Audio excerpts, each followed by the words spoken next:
Coucou tout le monde, j'espère que vous allez bien. J'espère également que la vidéo ne va pas trop trembler parce que je la filme juste à bout de bras.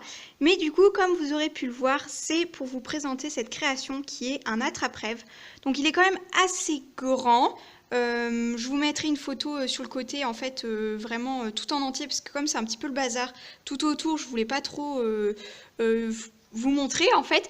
Mais du coup, voilà, il est comme ceci. Alors, le cerceau, donc j'ai pris un anneau en métal que j'ai entouré de laine.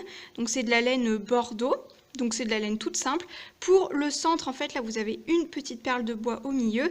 Et en fait, tout le tissage est fait avec cette laine-ci. Voilà. En fait, c'est une laine un petit peu bizarroïde. Elle est, en fait, il y a trois petits fils qui sont toujours reliés par des petits carrés. Enfin, c'est un tressage un peu bizarre.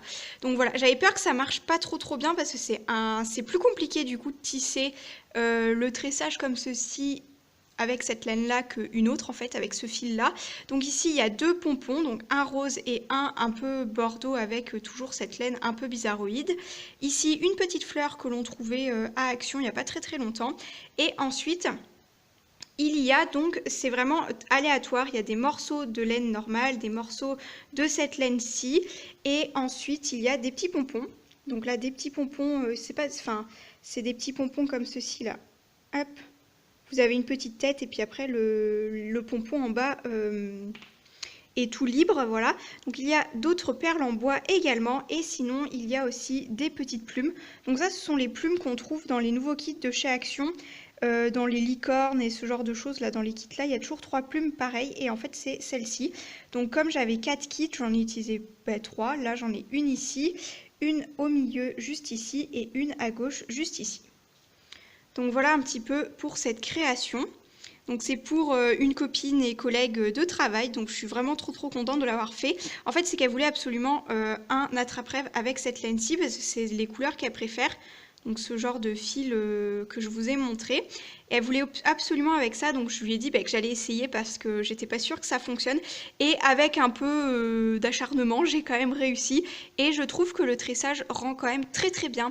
En fait, ça se vrille beaucoup, donc c'est pas évident de tenir le chemin de l'attrape-rêve comme il faut. Mais je trouve du coup le résultat vraiment trop chouette. Ça rend super bien, là sur le mur blanc, ça rend hyper bien.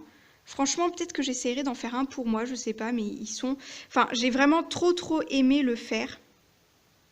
Voilà, donc le bas est assez aléatoire, voilà, j'ai pas mesuré, etc. J'ai fait vraiment au feeling. C'est les créations que je préfère faire, en fait, les faire au feeling et arrêter de trop réfléchir dessus. Et puis voilà, et en fait, voilà ce que ça donne. Enfin, moi, je suis très contente de moi. Dites-moi dans les commentaires ce que vous en avez pensé. Donc cette vidéo est vraiment très courte parce que j'ai juste ça à vous présenter du coup. Mais avant de lui offrir, j'avais vraiment envie de vous la montrer parce que c'est très rare que je sois contente de mes créations parce que je suis très... comment dire, je suis très sévère avec moi-même en fait, donc je cherche toujours à faire une création parfaite. Et là, comme j'en suis contente, je suis vraiment très contente de vous la montrer.